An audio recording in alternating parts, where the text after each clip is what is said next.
Today on Maximize Minimal Living, we discover just how possible skiing in the Maritimes really is. We scope out and enjoy every inch of Poli, from slow windy trails in the woods to even black diamond moguls. One thing's for sure, it's a great time, and we learned to take the mountain seriously.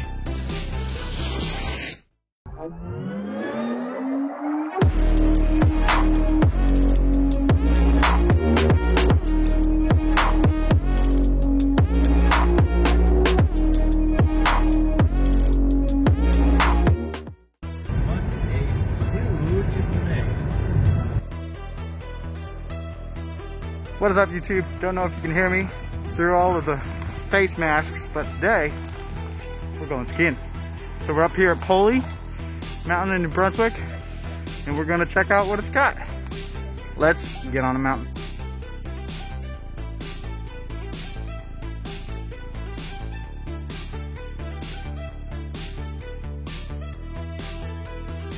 On the bunny hill, first run, and over a year. Are you ready? Yeah. Alright, let's hit this bit. So at this point, it had been a year since either of us had been on skis, and we really just wanted to get our ski legs back under us, so to speak. Now, Poli doesn't have the craziest bunny hill in the world, but it's definitely a great place if you're new to skiing to really explore and get a good handle on the techniques and practices that you'll need up on the bigger hill.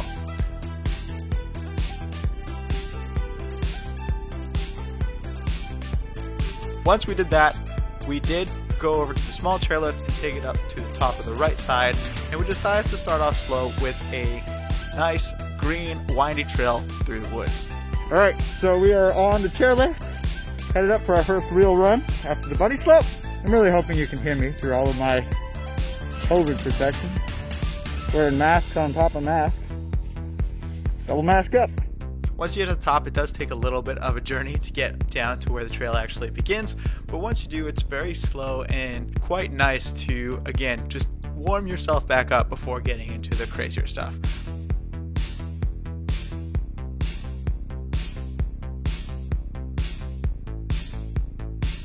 By no means is Poli the mountain to go to. It's definitely no Whistler or things of that nature in the Rockies, but at the same time, for the Maritimes, it's a great place to go out and enjoy the day. You get to go under chairlifts and wind through the woods, enjoying the scenery and taking in everything the mountain has to offer.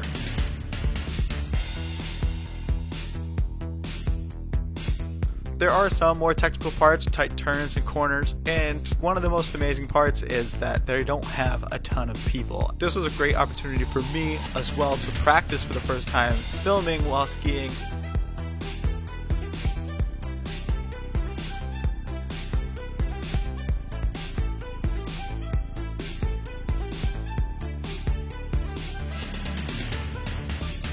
After a couple runs on that side, we decided to travel over to the bigger chairlift, past the chalet, and head down our first blue section of the day. This is where we can really start to get an appreciation for the speed and really start to enjoy ourselves more than just putzing.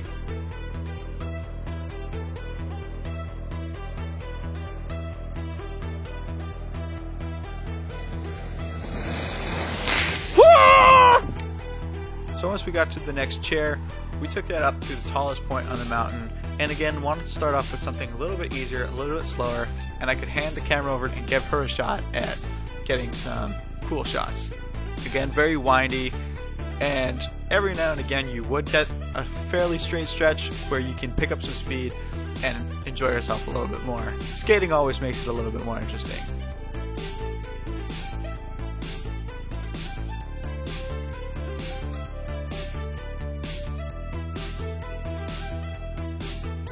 We did take advantage of one straightaway section to actually have a mini race.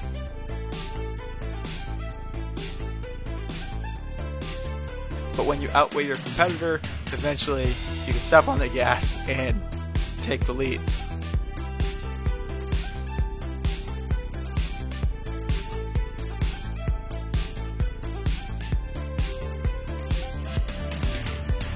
After spending the majority of our morning on green runs, we decided to up our game a little bit and move over to some of the blue ones. We decided that there was no better way to start off the blue part of the day than with straight bombing it down to the chalet.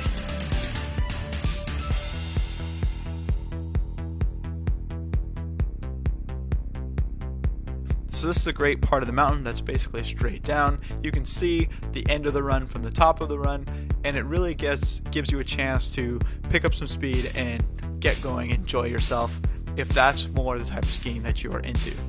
Again, one of the bonuses of this smaller mountain is that there aren't a whole ton of people, and you often have these large sections of these fairly fun, straightaway, quick parts of the mountain where there's no one impeding your progress and no one to really slow you down. So you can really open it up, so to speak, and go for it.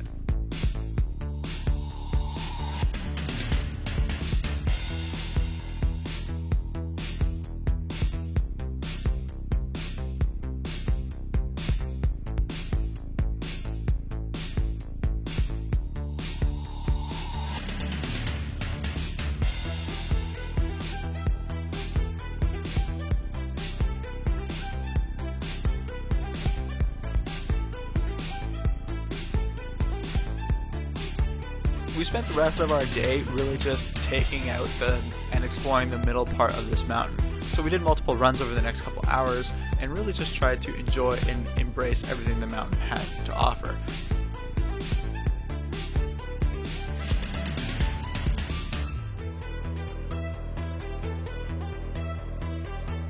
From going under the chairlift to doing some more side-by-side in more open areas and enjoying our time.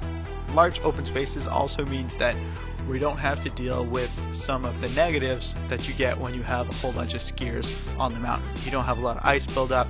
We had quite a bit of still nice snow that made skiing a lot more enjoyable and a lot easier as well.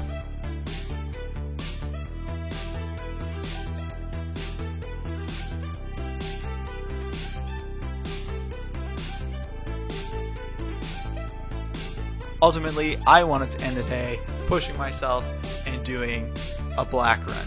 Now, probably not the best move on my part, but I chose to do a black diamond mogul run, which the last time I did moguls on a black diamond, I slammed into a tree so hard that it actually spun my helmet 90 degrees.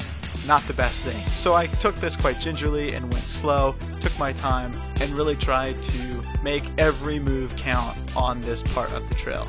Technically way more difficult, but also way more rewarding when I eventually succeeded at the end. I did have one minor moment where I leaned in a little bit too far to the slope and ended up on my butt, but you know, pretty quick to get back up and get back on the trail. Moguls has always been something that has scared me pretty much from the beginning of skiing, so being able to face that fear and take it on was quite a nice experience. Once I had started down the journey, there was no really going back, and I'm just glad that I managed to tackle it and face that fear.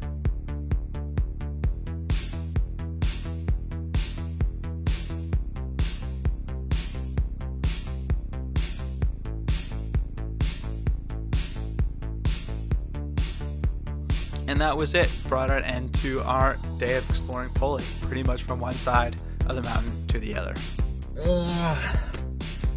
Whoa, my hair's flat. But so that's it. That wraps up our day skiing at Poli. Started around 11. It's now 4. And it was an awesome time. Got to ski. There wasn't that many people on the hill. And we got quite a drive home. So we're going to get on that. But that wraps up this week's video. Thank you all for watching, and I'll see you guys next week.